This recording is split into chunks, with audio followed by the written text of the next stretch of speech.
में इंडिया गठबंधन की महारैली भी हो रही है। इंडिया गठबंधन की महारैली पर भाजपा का प्रहार है। सुधांशु त्रिवेदी प्रेस कॉन्फ्रेंस कर रहे हैं, क्या कुछ कहना है जरा सुनिए।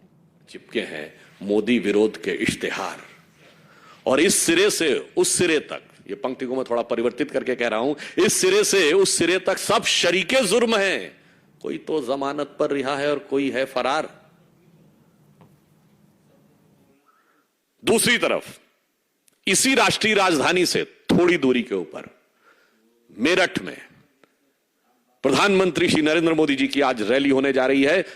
उस धरती से जो 1857 के प्रथम स्वातंत्र समर का उद्घोष करने वाली उस धरती के साथ पे खड़े होकर आज एक भारत श्रेष्ठ भारत के विचार का उद्घोष करने वाली, उस विचारधारा और परंपरा का निर्वाह करने वाली भारतीय जनता पार्टी, जिसने प्रथम स्वतंत्रता संग्राम कहा, उसका नेतृत्व करते हुए मोदी जी आज रैली करेंगे। और यहां पर उसी भारत के प्रथम स्वतंत्रता संग्राम को गदर, सिपाही विद्रोह, म्यूटनी कहने वाली, विदेशी विचारधारा के प्रभाव में रहने वाली, हिंदू धर्म, भारतीय संस्कृति का अपमान करने वाली, भ्रष्टाचार में आकंठ डूबने वाली और विश्वसनीयता का राजनीति में संकट खड़ी करने वाली पार्टियों का एक स्वरूप नजर आएगा।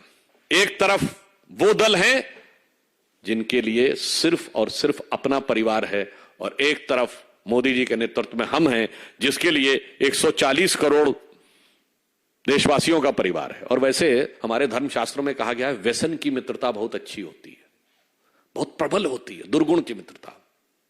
मतलब कोई खराब, जैसे जुआरी, शराबी बहुत अच्छे मित्र होते हैं आपस में, तो वैसे ही यहां व्यसन की मित्रता का, व्यसन के भाईचारे का बहुत सुंदर स्वरूप आपको देखने को मिलेगा।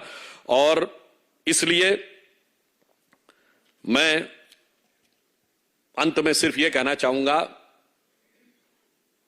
कि आज देश की जनता के सामने एक फूड फॉर थॉट भी है कि एक तरफ नई राजनीति और प्रयोगधर्मी राजनीति का वक्त अब नहीं है। भारत जिस मुकाम की तरफ आगे बढ़ा है उसमें जांचे परखे खरे, तपे तपाए और आजमाए हुए नेतृत्व का में आगे बढ़ने का वक्त है। और जिस प्रकार का छल इसी रामलीला मैदान पे इस देश की जनता के साथ हुआ था कि नई राजनीति, भ्रष्टाचार के विरुद्ध संघर्ष, जिसमें कभी अन्ना हजारे थे, किरण बेदी थी, कुमार विश्वास थे और अन्य लोग थे, जन लोकपाल था जहां शपथ ली गई थी। भ्रष्टाचार तो छोड़िए, सबका स्टिंग कर लेना। आज तो जाके उनके स्टिंग में जाके बैठ गए।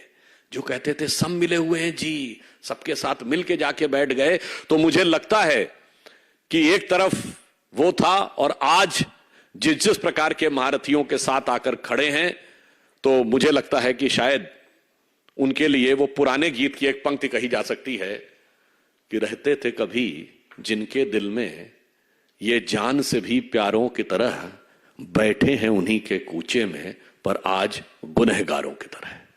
तो इन गुनहगारों को देश की जनता समुचित, उपयुक्त और प्रभावी प्रत्युत्तर देगी। धन्यवाद।